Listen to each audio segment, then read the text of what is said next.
Good morning, class. Welcome to Psychology 32, Lifespan Development. This is the first content lecture of the semester, and what we're going to be talking about here are the slides from Chapter 1. I'm going to go through a number of different key points and principles that we're going to revisit throughout the semester, and Chapter 1 and Chapter 2 are really going to lay the foundations for what's going to happen over the next 12 to 13 weeks. So when we go through these, you might have to reference these again later on in the semester, but they're going to be a good foundation that we're going to sort of use as we go throughout the rest of the term. Okay? First, brief definition: the science of development. The science of development seeks to understand how and why people everywhere change or remain the same over time. So really what we're talking about when we talk about the science of development is we talk about what is going to go on through somebody's life. More specifically, how is their thinking going to change? How are their bodies going to change physically? How are their emotions going to change? How is their personality going to change? And we're going to study this over a period of time, right? What happens when you're 5 years old versus what are you like when you're 15 or 20? Do you think more concretely or more abstractly? Do your emotions change? Do you have more emotions as you age or fewer emotions as you age? Personality-wise, what happens with your personality? Do you tend to become more agreeable as you age? Do you tend to become more open to new things as you age? And these are the things that lifespan development really studies and really talks about. And it tries to explain the process and tries to help us understand the process. Now, a couple of caveats when we talk about lifespan development. One of the things to remember is that, number one, we're talking in generalities. What I mean by that is we talk about, in general, what tends to happen to people. Overall, as people age, they get taller until a certain age. So people grow usually from birth until, well, actually even prior to conception, but from even starting at conception, people grow, from the moment of conception, usually until anywhere between 15 to 20 years old. You will hear stories of people who stop growing at 8. You'll hear stories of people who stop growing at 25. But when we're talking about the science of development, we're really talking about generalities. In general, people grow between the ages, at least after birth, they grow between the ages of birth until they're about 18 or 19. They typically have a growth spurt when they're about 10 or 11, and they might have a second growth spurt when they're about 15 or 16. These are averages. Okay? When we talk about science of development, we're talking about averages. Another thing that's important to remember is that this class is really taught from a Western perspective. And one of the things that which means, before I go on to the next thing, which means that a lot of what we're looking at is based on research done on North Americans, research done even on Europeans. And so one of the things to remember is that this stuff might not apply to everybody that you know. It might not apply to you. Certain cultural beliefs may differ from you personally or from things that you've seen. And I encourage you here or through the chat rooms to really talk about personal experience a little bit. I still remember one moment in one of my classes where a student was sharing his experience. He grew up in South America. And in the United States, we advise against, or at least physicians advise against, giving caffeine to very young children. And he was telling me that even as an infant, his mom used to put coffee in his bottle and feed it to him before he went to bed at night. And when I first heard this, it was certainly a surprise. I'd never heard anything like this before. I was always told, keep caffeine away from children. It's not healthy. It's not good. And he said, no, I used to have it every night. I used to have it every night before I went to bed. And as I got to know more people from South America, as my social circle grew, I realized that this was actually not uncommon. And it's just one of those things that culturally is different. And there's nothing wrong with that, right? We have to come from a point of objectivity, and I'll talk about that more a little bit later. But one of the things that we need to look at as a science is we need to look at what's happening in a non-judgmental way, right? Our goal here is to understand, describe, predict, and explain certain things. Our goal is not to judge certain things. Our goal is not to label something as good or bad. In science, we're talking about objectivity, and I'll get to that a little bit more in a second. Okay? Key points to developmental psychology. Number one, it's a science, which I mentioned before. Now, a science is two different things. A science is a body of knowledge. So if I say, oh, that's science, it means it's a piece of information. And what science is this growing body of knowledge that tends to develop, grow, and change over time. Just like the study of development tends to study the change over time, science itself is this body of knowledge that changes over time. As we get more information, as we learn more, the science itself gets bigger, it gets more complicated, it gets more involved, and the hope is that it gets more accurate. So number one, it's a body of knowledge. Number two, science is also a set of rules that we follow. It's a process that we use in order to eliminate bias and to gather accurate information. Okay? I'll say that again. Science is a process. It's a set of rules that we follow in order to eliminate bias and gather accurate information. Okay, science is objective. I'll get to that in a couple of seconds, about 2 slides. But one of the important things to understand about science is that our goal is to gather accurate information. And the only way to make sure the information is accurate is if we're objective, meaning that we've eliminated subjectivity, meaning we've eliminated personal beliefs. And so one of the things that we do in science is we follow sets of rules when we're gathering information that try to help us eliminate our personal beliefs. Okay? I'll talk a little bit more about that in a minute. Second thing about developmental psychology is that it's a diverse study. Okay? We study diversity within cultures, we study diversity across cultures. Everybody is different. Nothing I say in this course is going to apply to everybody all the time. It never is. And nothing in the study of development or developmental psychology is going to apply to everybody all the time. It just won't. Okay? The hope is that as the science grows, we get to understand more people. We get to understand more difference within people and across people. But it is a diverse science. Everybody is different, and everybody brings something new and special to the table. Okay? Again, I talked about this before. It studies change over time. We look at what happens when you're 3 years old, when you're 5 years old, 10 years old, etc., just for examples. But we look at how people change and develop over time. Okay? Science is empirical, meaning it is based on objective, verifiable data. Okay? We look at things that we see. We look at things that we measure. We look at things that we can verify and validate. Okay? It's an empirical thing. It is based heavily on theory, and we'll talk about theory in a little bit, but it's based on things that we can verify. Okay? And one of the hard parts about science is studying things that might be difficult to verify. Studying things like love. How do you measure and verify love? How do you measure and verify even a thought? Okay? But one of the focuses with science is, can I see it? Can I measure it? Or can I find something that represents it? So how quickly you answer questions might basically represent how fast you think. Okay? It might not. It might represent how fast you speak. And it's possible that speaking is reflexive. But I'm getting a little bit off on a tangent.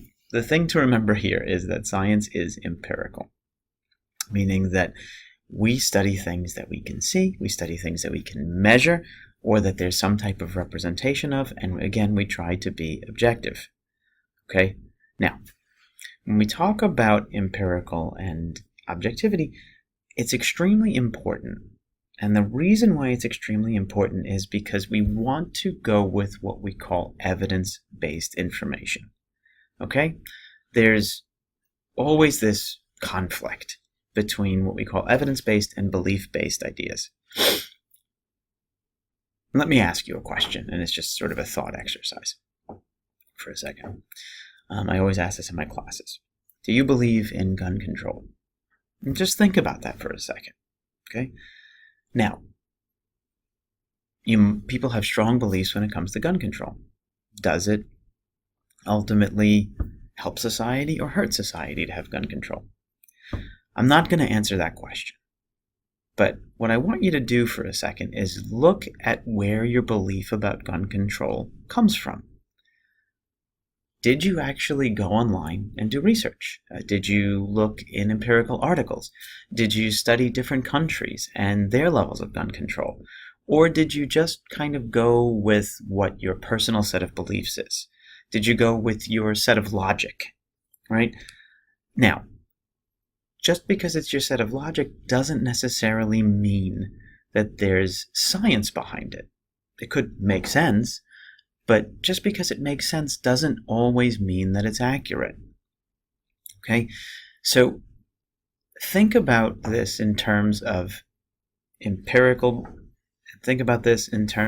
evidence-based versus belief-based. Did you make your decision about gun control based on evidence or based on your personal beliefs? The truth is, most of us make a lot of our decisions based on personal beliefs. And some of the time they're accurate. Maybe even most of the time they're accurate. But science's goal is to be accurate all the time, or at least as much of the time as humanly possible. And when it comes to science, we don't like to answer questions with belief-based information. We like to answer questions with evidence-based information. This can be difficult. And the reason this can be difficult is because there are times where our personal beliefs don't match the evidence. I'll give you an example of a time where personal beliefs didn't match the evidence. And it's an economic example. I'm not going to endorse Democratic policy or Republican policy. That's not the goal of this course, and that's not the scope of this course. But it's just one example that I can think of that's pretty salient and might apply to everybody. At one point in the Obama administration, the economy hadn't been doing well, as it's common in a lot of different administrations. And at one point it wasn't doing well. And economic policy at that point was trying to stimulate spending in the economy. So the belief was if you gave people access to more money, disposable income, they would spend more money and stimulate the economy. So what the government did at that point was gave a temporary tax credit or a temporary tax cut, basically giving people access to more money. And the belief was if you give people access to more money, then they'll spend it. Well, the surprise was that ultimately people didn't spend the money, they saved it. And they put, I think, some astronomical amount, like 80% of it away, which is not typical for Americans. Americans typically spend about 80% of their disposable income. But in this case, they put 80% of it away because they knew that it was temporary. And now, the belief at the time was that if you give people extra money, they would spend it. Now, it's interesting because if you look historically, there have been times where there have been temporary tax cuts, and it happened with other administrations as well. And if you did the research, you'd see that actually when there have been these temporary cuts, people don't spend the money. But when there have been long-term cuts, people are more likely to spend the money. And what that example shows us is that had people in the administration actually looked at the research, looked at the evidence would actually say that a temporary tax cut would not spur spending. Temporary tax cut at that point would actually reduce spending or increase savings, so sort of pulling money indirectly out of the economy. And I don't want to get into a whole economics discussion here because it doesn't really go out of the economy in that case. But they didn't stimulate economic growth at that point, which is interesting, because it's a decision that was made based on beliefs rather than evidence. And this happens all the time, especially in politics, but in everyday life. People make decisions based on beliefs and not evidence. Okay. Now, one of the big parts or components of psychology and the psychology development is theory. Okay. What's a theory? It's a belief set, a big belief, a grand idea. Okay. And one thing that theories do is they give us a framework. They help us understand or conceptualize a process. Theories also help us in making decisions. They help us in trying to figure out what might happen next. But theories have limits. There's no theory that's perfect. There's no theory that applies to everything all the time. And it's important to understand that a theory is only as useful as it is applicable. You can only use a theory as long as it applies. And we have multiple theories because no one theory applies all the time. And theories grow and change over time. Just because a theory is not perfect doesn't mean we throw it out. We adjust the theory, right? I mentioned earlier that science grows and changes over time. And just like science, a theory is part of science, and theories grow and change over time. They become more accurate. We find out new information. We adjust the theory. We add to it. We tweak it. We might take something out of the theory.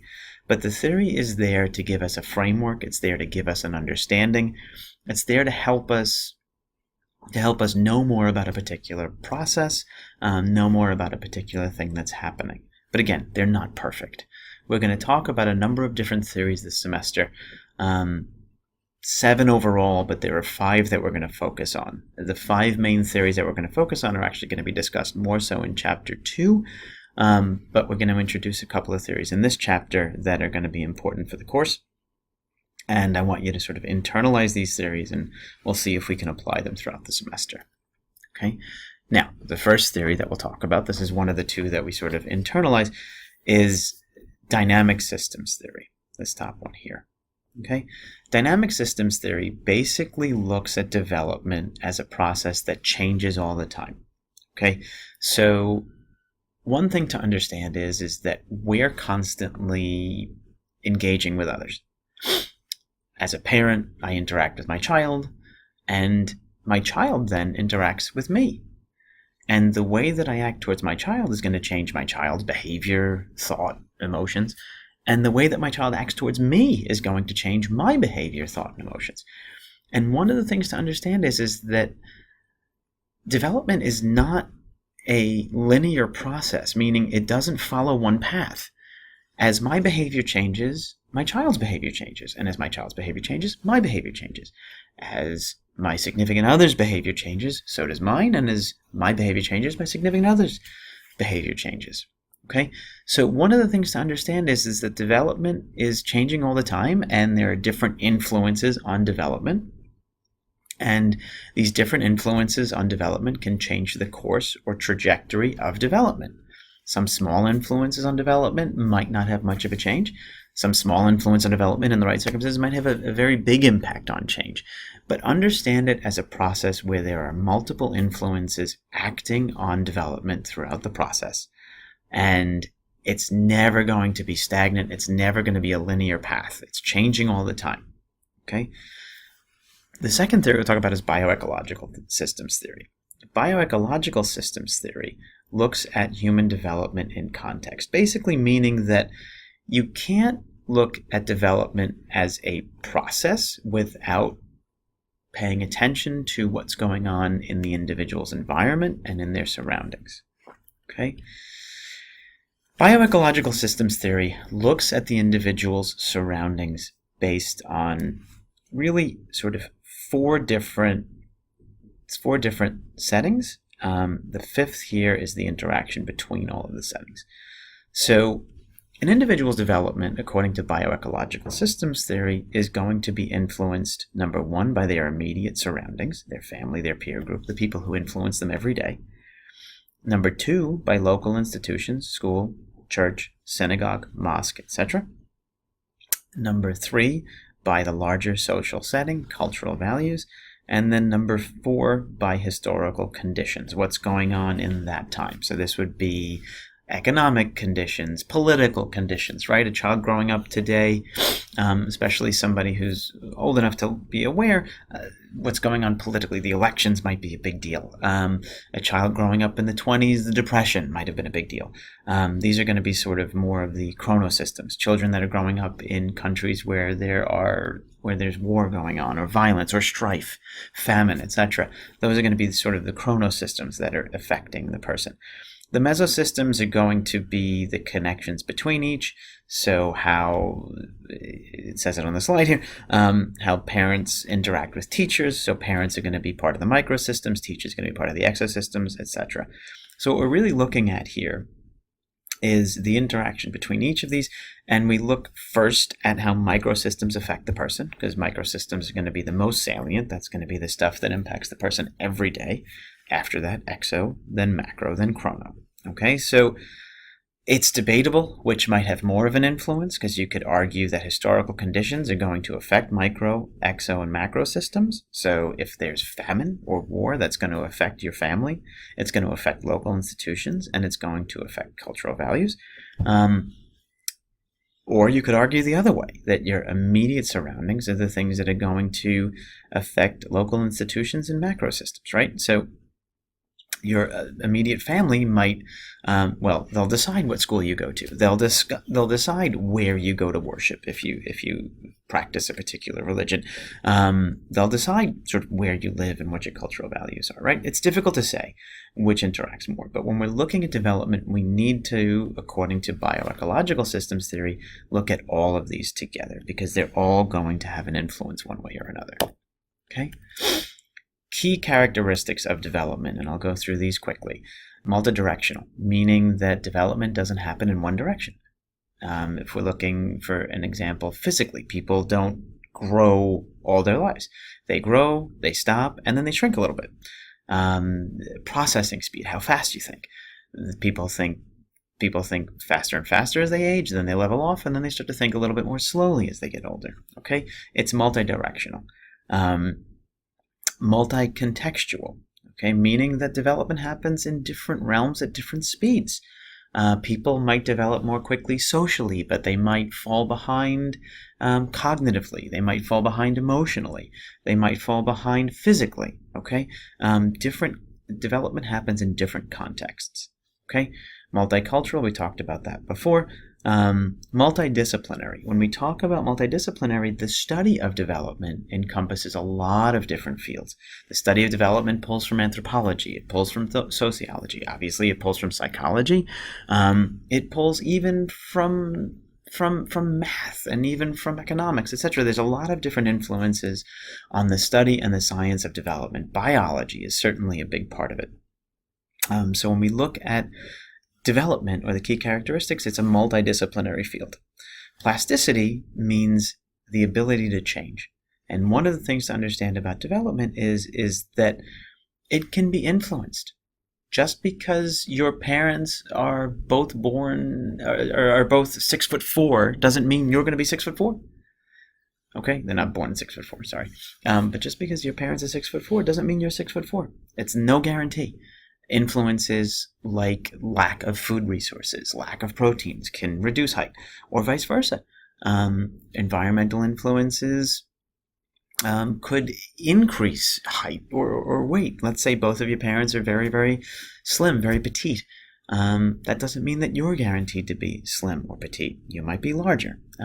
Cultural influences with regard to food choice, environmental influences with regard to food choice, scarcity, etc., could influence that. So understand when we talk about plasticity that development can change. You're not set. You're not set genetically. You're not set environmentally. Okay? Things can change. All right. Influences on development. Okay? Socioeconomic status, it's a term that we'll use throughout the semester, meaning your position in society. This could relate to your job, where you live, the level of education you have. Ethnicity is going to be your background, okay? Race is a social construction. We're talking about a group of people who are regarded as distinct from others, usually based on physical appearance.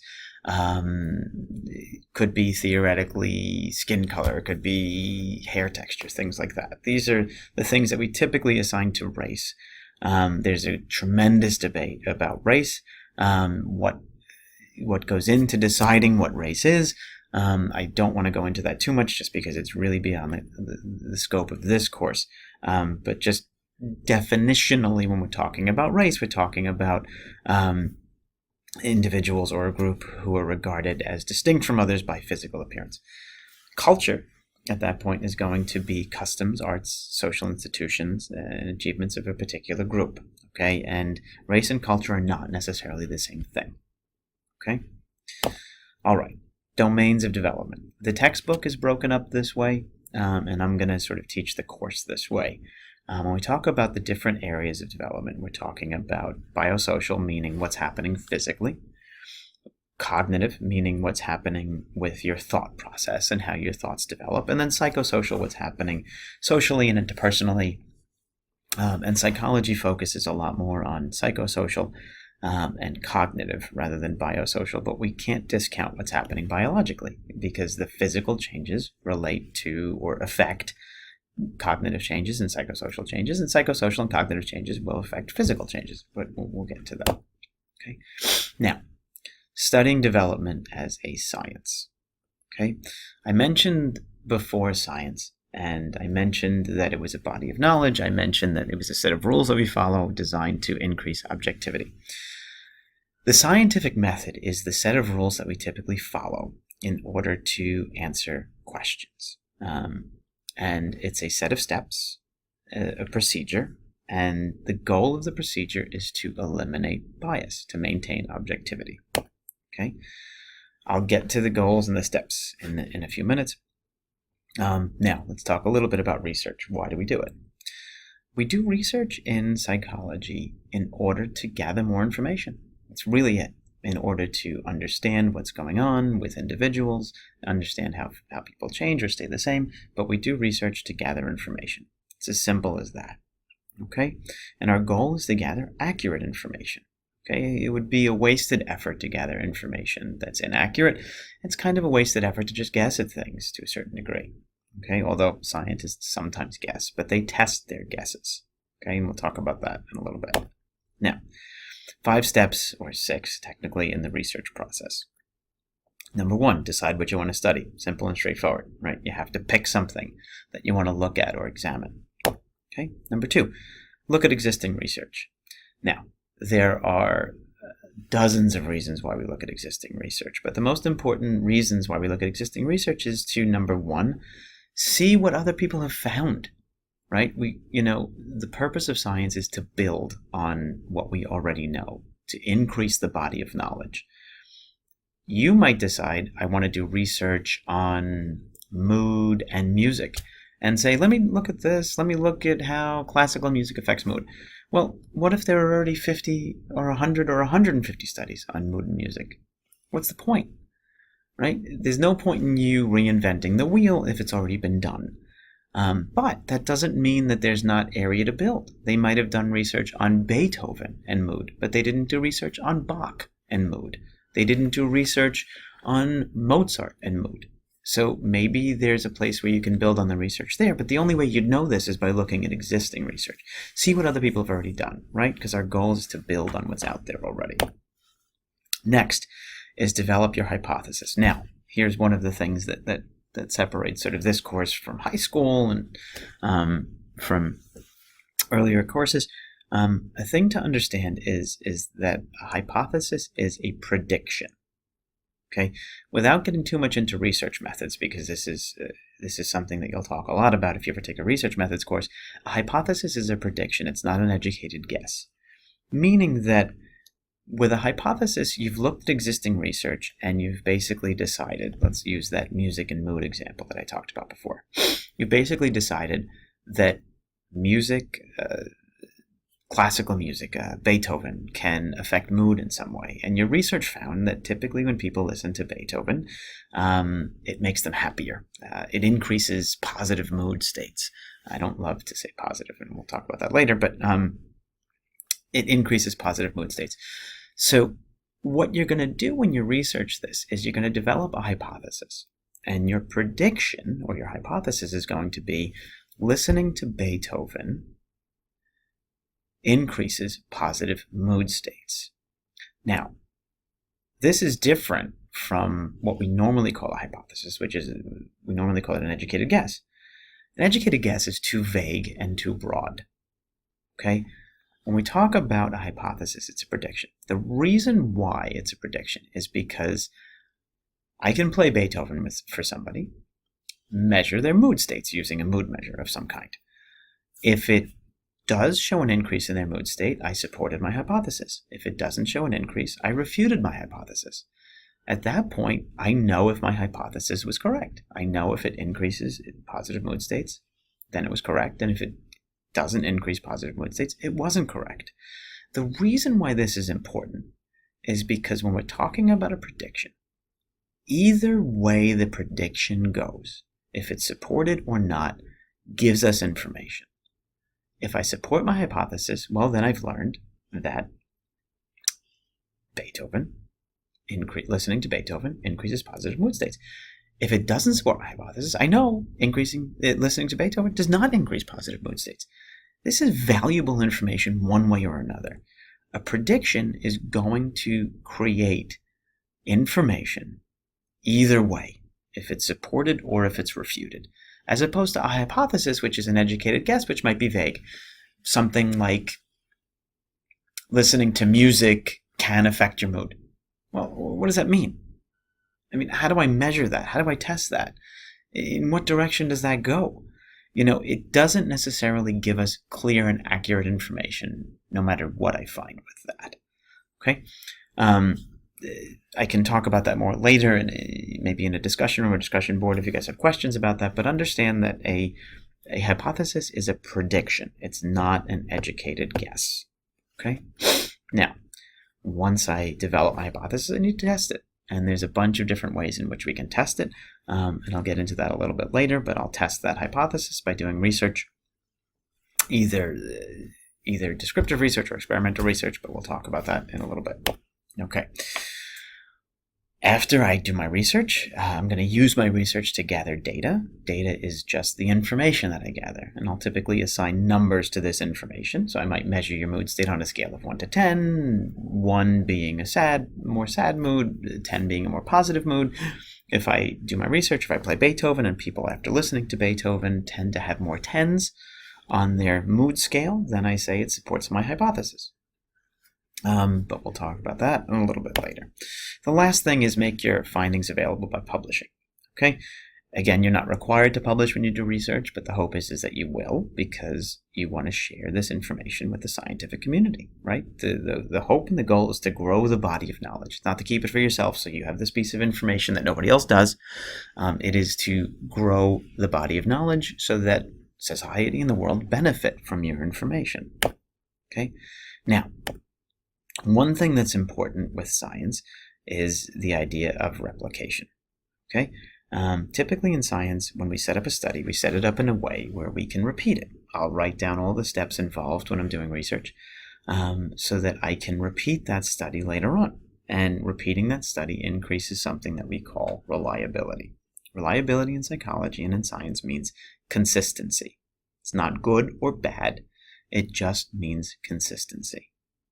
Okay, so when we're looking at something in science, we look at what's consistent, what is going to happen again and again. Okay, again, reliability doesn't mean good or bad. The study that I always used to use, the example I used to use was for your cell phone service. Reliability is consistency. If your cell phone drops a call every day when you're in your basement, is that reliable? Yes, it is. As a matter of fact, that's more reliable than cell phone service that drops a call 50% of the time. So you might have a call that works half the time and doesn't. The one that drops it all the time is more reliable. As a matter of fact, you could have cell phone service that drops a call 1 out of 100 times in your basement. Which is more reliable? The cell phone service that drops that call every single time you're in your basement, or the one that drops the call 1 out of every 100 times? The answer is the one that drops it every time. Because reliability is consistency. It's not good or bad. Which cell phone provider would you want? Well, you'd want the one that dropped it 1 out of every 100 times, because you'd make 99% of your phone calls. But scientifically speaking, the reliable one, the consistent one, the predictable one is the one that drops it every time. Okay? Now, another thing that's important with psychology is usefulness. When you're doing research in psychology, it's got to be useful research. You have to do research on things that make a difference. I couldn't just sit there and say, well, let me take, children and lock them in a refrigerator for 10 hours just to see what happens.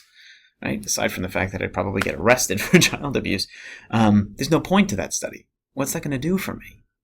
Okay. Now, there are times where we do studies that are brutal and difficult to witness and difficult to hear about, but if they're very, very useful, it might be worth it.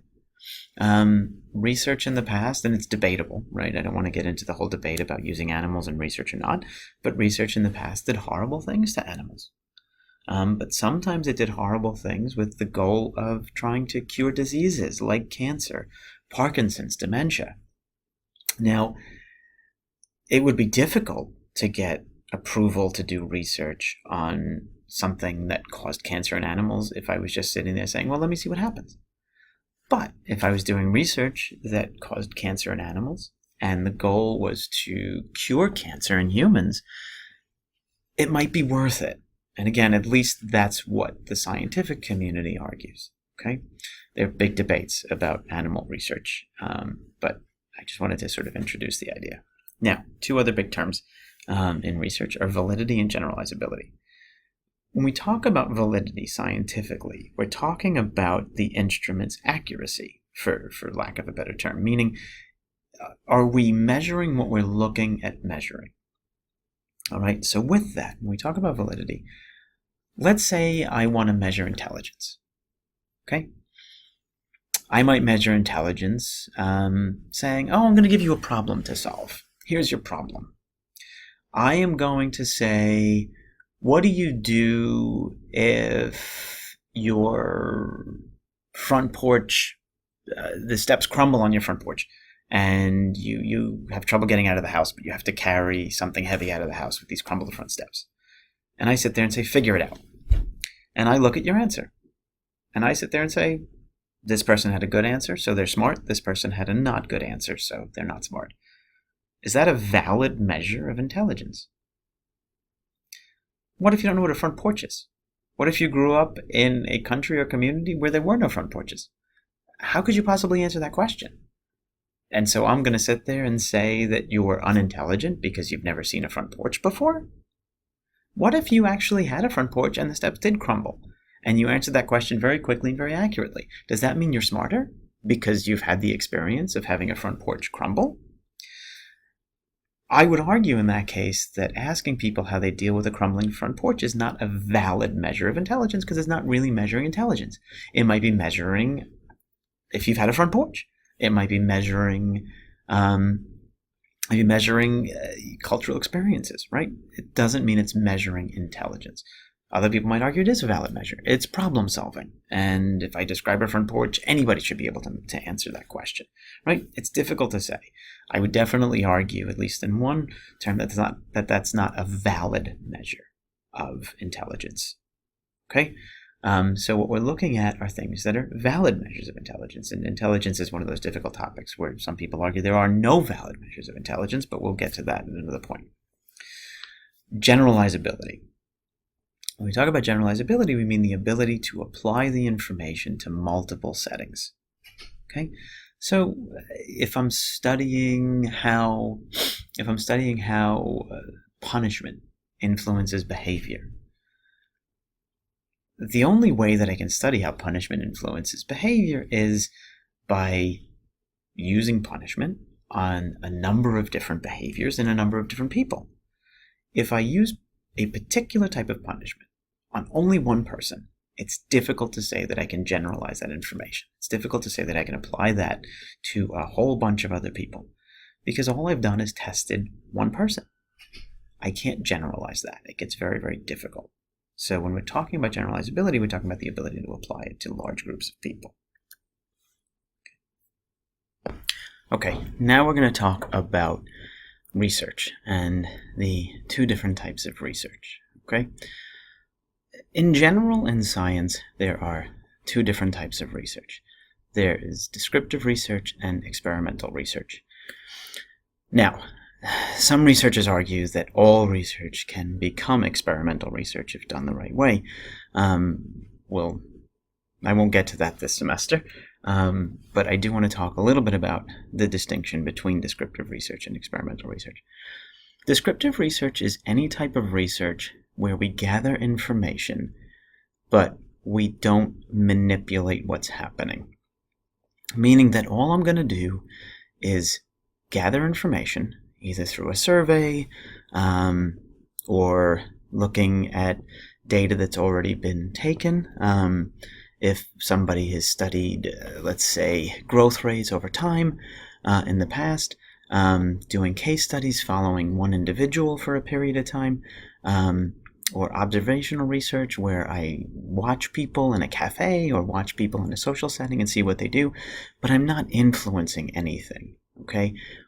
With descriptive research, I'm just gathering information and I'm describing what I see, okay? The major limit to descriptive research is that I'm just gathering information and all I can say is, this is what I saw, okay? I can't demonstrate what we call cause and effect relationships, which is the main reason why we do experimental research. With descriptive research, I can study, let's say, education and video game playing, and I can do a survey. What's your level of education? How much video games do you have? What types of video games do you play? How often do you play, etc.? And after I gather all of my survey responses, I find that, hey, guess what? People with at least a college education tend to play 30 hours of video game a week. People without a college education tend to play 50 hours of video games a week. I can describe what I see. Can I argue that, or can I say definitively that it's the college education that caused the change in video game playing? Because I didn't manipulate the variables, and I'll talk about independent and dependent variables, because I didn't manipulate the variables, in this case, it was education and video game play. I can't say for sure that it was education that affected the amount of hours of video game play. I just can't. Because it could be something else. There could be something else going on. It could be that culture led to education, which then also had a reduction in video game play. So it might not be education at all. It could have been culture. Okay, again, if you have questions about this, just email me or I'll post a discussion group. But just understand, when it comes to descriptive research, I can't say that anything caused anything else. I can just describe what I see. Now, experimental research goes one step further. With experimental research, there's always at least one independent variable. There could be multiple. And there's always a dependent variable. The independent variable is the variable, theoretically, that the investigator manipulates or changes. And the dependent variable is what we call the outcome measure, the one that is hopefully influenced by the independent variable. Let me say that in real terms. Going back to the education and video game playing research, the study that I talked about before. Let's say I want to study the effects of education on video game playing. Okay, so what would I do? Well, I would basically take a group of people and measure how many hours of video games they play. Then I might educate them some way, right? This is not a very realistic study because education takes a long time and it's expensive, but I would sit there and say, hypothetically, for argument's sake, I'm going to take this group of people and I'm going to educate them and then measure how many hours a week of video games they play. So I'll get a baseline measure. First, test the number of video games. Now it's 50 per week. And then educate them and then see how many video games or how much video game playing they do after I have added the education in. In that case, the education is the independent variable, the variable that I'm manipulating, and the video game play is the dependent variable, the outcome variable, the variable that depends on the independent variable. How much video game playing they play depends, at least hopefully, on the level of education in my research in this particular case. Okay, so I'm manipulating the amount of hours of education to see how many hours of video game play that ends up being, or that results in.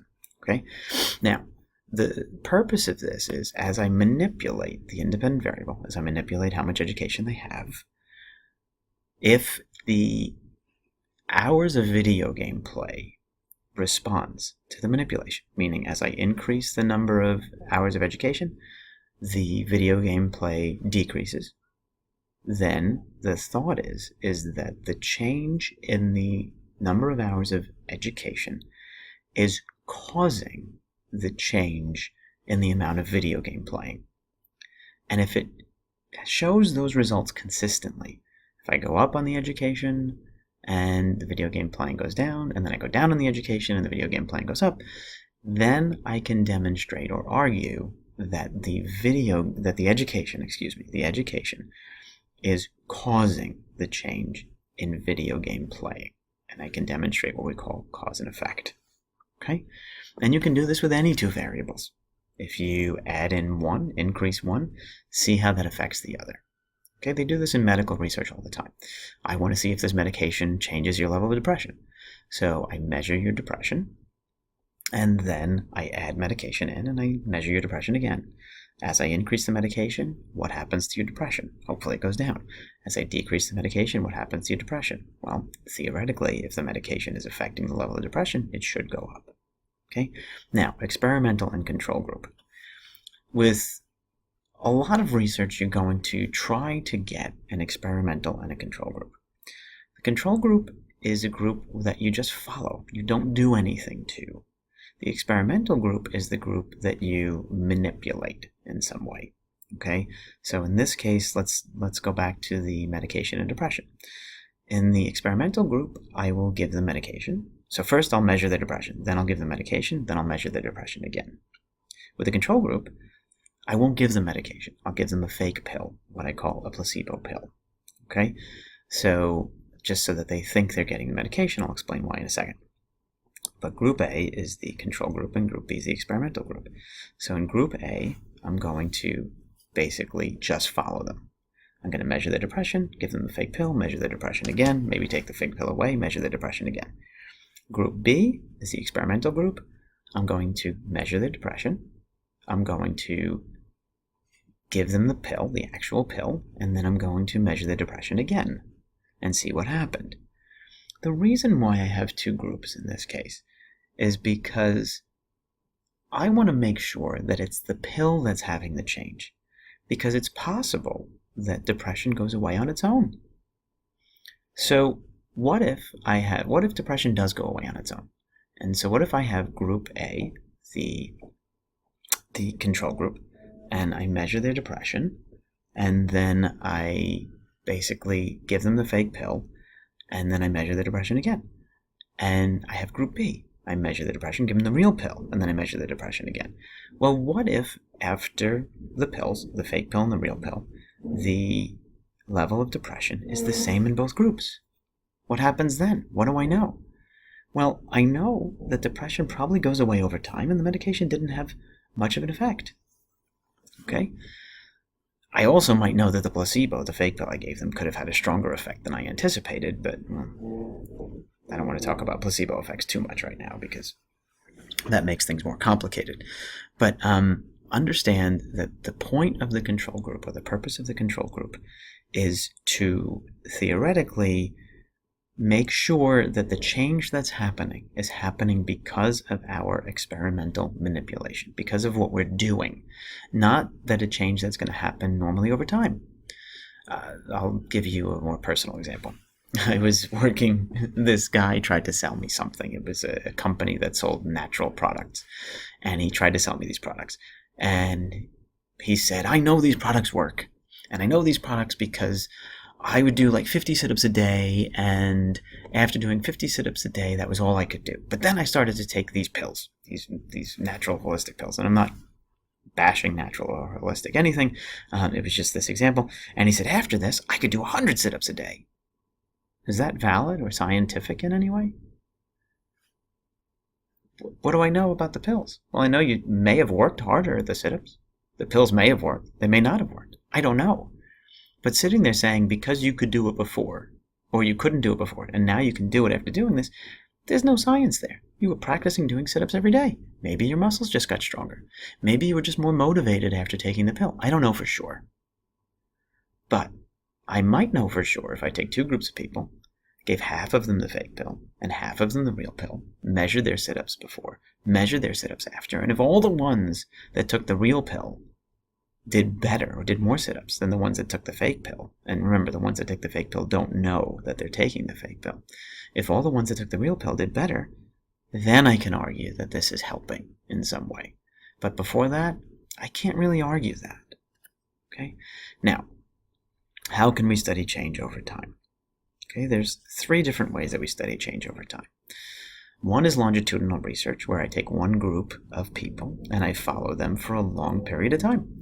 I take one group of 5-year-olds or 10-year-olds or 15 or whatever they are, and I follow them for 20 years. And let's say I'm measuring, I don't know, height over time. So I'll take a group of 5-year-olds, I'll measure them when they're 5, I'll have them come back, I'll measure them when they're 6, 7, 8, 9, 10, etc. I'll measure them throughout their entire life. Okay, we call this a within-group measure because I'm only testing this one group, and I'm testing this one group over time. Okay, and that's what we call longitudinal research. Longitudinal research is very long and very expensive, and it can give you good data, but it's limited because all I'm getting is data on this one particular group. One of the issues with longitudinal research is that it takes a very long time. I mentioned before that it's only one group, right? And something could be different or odd about that group that gives us the results. This could be a group of very tall people who grow very fast, or it could be a group of smaller people who don't grow very fast. Remember, we talked about generalizability. When we're doing research, I want to apply the information I get from my research group to the larger population, right? So if it happens to be a group that grows very slowly, then my data might be a little bit inaccurate. If it's a group that grows very quickly, my data might be a little bit inaccurate. But longitudinal research is within group. It measures one group, and it measures that group over time. And again, the drawbacks to this are, number one, that it takes a very long time because I have to wait until this group grows up fully. Number two, I'm only measuring this one group.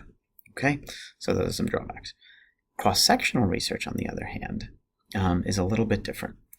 It measures multiple people, and when you're doing research, you can do this with anything. It doesn't have to be height, right? You can do this with thinking patterns. You can do this with, I don't know. You can do this with emotion states, etc. Right? I'm just using height as an example. With cross-sectional research, instead of measuring just one group at multiple time periods over their life, I'm going to take a bunch of different people. If I want to see how people grow over the lifespan, I'm going to take one group of 5-year-olds, I'm going to take a group of 10-year-olds, a group of 15-year-olds, a group of 20-year-olds, etc., and I'm going to compare them. It only takes me a couple of days to get all these people together. And I'll measure all the 5-year-olds, I'll measure all the 10-year-olds, all the 15-year-olds, etc., and then I'll compare them. And I'll say the 5-year-olds on average were 3 feet tall, the 10-year-olds were 4 feet tall, the 15-year-olds were 5 feet tall, and the 20-year-olds were 5'8". And I say, this is how people grow. What's the problem with cross-sectional research? Well, because I'm comparing different groups and different groups of people, how do I necessarily know that the 5-year-olds will be 5'8" when they're 20? I have no idea. It is a cross groups measure, meaning that it's comparing one group to another. But I don't necessarily know what's happening with these particular groups over time. I know what happens in large groups of people over time, but I don't necessarily know what's happening with each of the groups individually.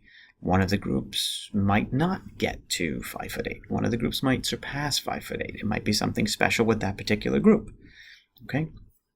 So the third way is what we call cross-sequential research. With cross-sequential research, what I'm doing is I'm combining both cross-sectional and longitudinal. And the simplest way to explain this is that I'm basically taking the same groups that I would in cross-sectional research, a group of 5-year-olds, 10-year-olds, 15-year-olds, right? And you can do this with any age, so don't get locked into that idea. And then I'm going to follow these groups for a particular period of time, let's say 3 or 4 years. I can get the same data that I get from cross-sectional research with cross-sequential research because I can still compare the different groups. I'm comparing the 5, 10, 15-year-olds to each other, and I'm going to get a trend line and see how that changes over time, right? I can compare the 5-year-olds to the 10-year-olds and see how they've grown, 10 to the 15, see how they've grown, etc. But what I'm going to do is I'm going to follow these groups for a period of time, 2, 3, 4, maybe 5 years. Then I'm going to get both within and across group measures, because I can see how the 5-year-olds grow over time, and I can see how the 10-year-olds grow over time, but I can also compare the 5-year-olds to the 10-year-olds, and that gives me 2 sources of comparison. Okay? Cross-sequential research is a lot more complicated, it's a lot more involved. It won't follow people as long as longitudinal research does, but it does get the benefits of cross-sectional research and some of the benefits of longitudinal research. And overall, cross-sequential research is going to be probably a little bit better data than longitudinal overall. Okay, but again, it's more complicated, it's harder to do, and one thing to remember with research, any type of research, especially research over a period of time, this is particularly salient in longitudinal research, but also in cross-sectional research, is we have something that we call attrition, which is loss of subjects over time. People disappear, people pass away, people don't follow up with the research. And that's a drawback with longitudinal and cross-sectional research, right? Because they tend to lose subjects over time. And what if you lose so many subjects that it's hard to compare what happened before to what happened now? Okay? Now, sorry about the out-of-order PowerPoints, but let me talk a little bit about ethics quickly, and then we'll round this discussion out. Whenever we're doing research, especially as behavioral scientists, we're bound by an ethical code. And the main points of the ethical code, and what we call the ethical code, is informed consent. But the main components of this are maleficence and beneficence. Maleficence meaning bad intent. So we can't ever do research with bad intent. We just can't. It's unethical. I don't want to do research to figure out the best way to hurt somebody. And there's a big debate about this in psychology, and it keeps sort of reemerging when it comes to the topic of enhanced interrogations, because 2 psychologists invented the process of waterboarding, which they call enhanced interrogations. People argue that this is torture.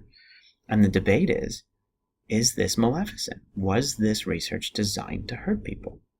Some people argue it wasn't, because they argue that we needed to do these enhanced interrogations to protect our country. Other people argue that the information that we got from these enhanced interrogations didn't help us in any way. And that's debatable, by the way, but it didn't help us in any way. And since it didn't help us, you really had bad intent. You just figured out ways to torture people. And so, in essence, when these psychologists were doing this, it was kind of acting out of step of the ethics committee.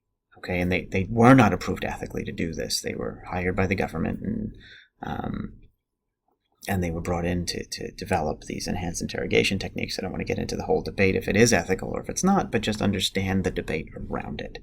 That the argument against them having done this is that people say that it was actually designed to hurt people. Okay? Now, beneficence. The other side of that coin is benefit, right? In order to do research, or the goals of research should be to benefit people, either an individual, society, or both. Preferably society, if you're talking about science and macro science, right? Big science. It's got to be to benefit somebody. It's not just hey, let me see what's going to happen. Let me see what's going to happen if, again, I lock kids in a refrigerator. Again, don't ever do that, right? What's the point of that? How is that going to benefit anybody? I need to see that this research that I'm doing is going to benefit somebody in some way. Okay? And so in order to get this research sanctioned or supported, it has to have some benefit. Now, informed consent. When we talk about informed consent, it means that the individuals participating in the research need to know what they're getting into, at least to a certain degree, and they need to agree to that. They need to consent to it. If you don't know what you're getting into, now it's debatable with what you disclose and not, and we'll talk about that in a second, but with informed consent, you might not necessarily know exactly what the research is studying. Sometimes there is deception involved in research, and that's the reason why we would use deception is because